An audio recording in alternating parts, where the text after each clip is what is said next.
this video, I'm going to show you how you can add links between different drafts within the Drafts app. Here I have two drafts.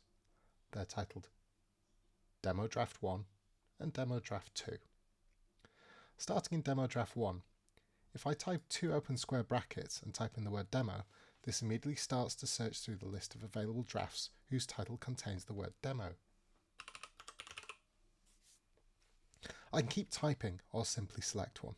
In this case, I'm going to select Demo Draft 2. This has created a crosslink or wiki-style link between this draft and the other draft. These are denoted by pairs of square brackets. If I click the link, it loads Demo Draft 2. If I scroll down to the bottom, I can see that this draft has a subheading titled Subsection.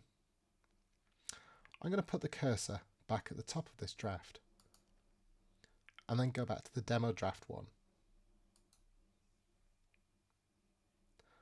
I'm now going to enter a / followed by subsection after the title in the link.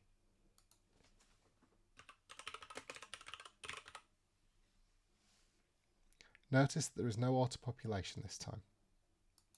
If I now click on the link, Demo Draft 2 is loaded in once again, but this time the cursor is explicitly placed at the start of that heading.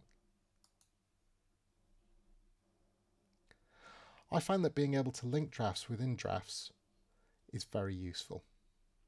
I use it to link related instructions and information on in-app processes and checklists that I have. Many people use drafts as a full-blown knowledge management system with everything cross-referenced. How will you make use of this powerful feature? Until next time.